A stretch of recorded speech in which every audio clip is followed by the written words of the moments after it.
Dear Esther, the gulls do not land here anymore. I've noticed that this year they seem to shun the place.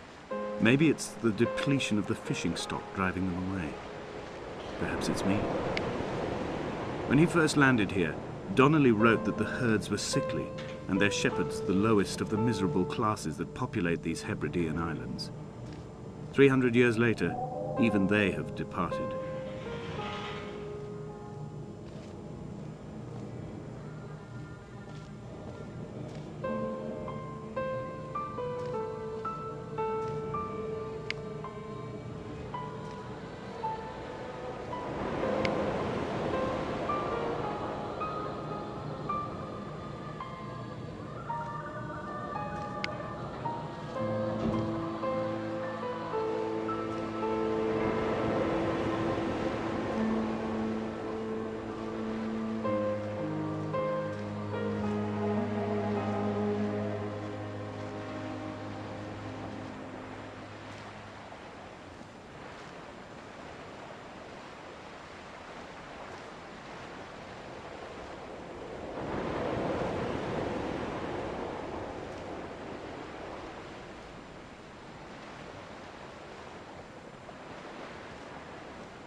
At night, you can see the lights sometimes from a passing tanker or trawler. From up on the cliffs, they are mundane. But down here, they fugue into ambiguity. For instance, I cannot readily tell if they belong above or below the waves. The distinction now seems banal. Why not everything and all at once? There's nothing better to do here than indulge in contradictions whilst waiting for the fabric of life to unravel.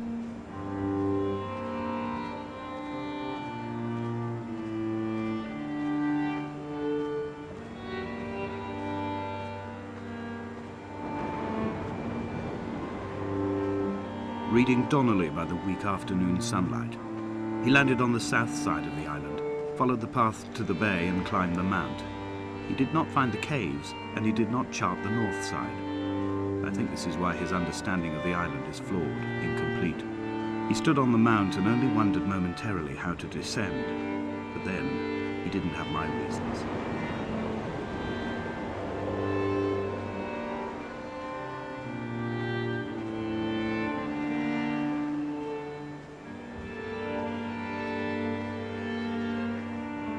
When someone had died or was dying, or was so ill they gave up what little hope they could sacrifice, they cut parallel lines into the cliff, exposing the white chalk beneath.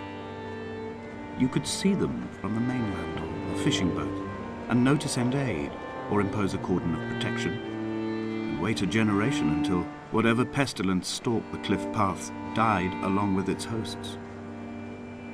My lines are just for this. Keep any would-be rescuers at bay. The infection is not simply of the flesh.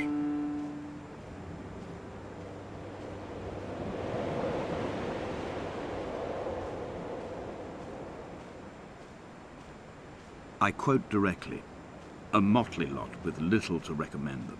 I have now spent 3 days in their company. That is, I fear, enough for any man not born amongst them. Despite their tedious inclination to quote scripture, they seem to me the most God-forsaken of all the inhabitants of the Outer Isles. Indeed, in this case, the very gravity of that term, forsaken by God, seems to find its very apex.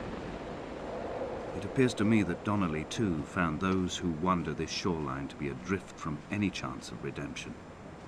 Did he include himself in that, I wonder?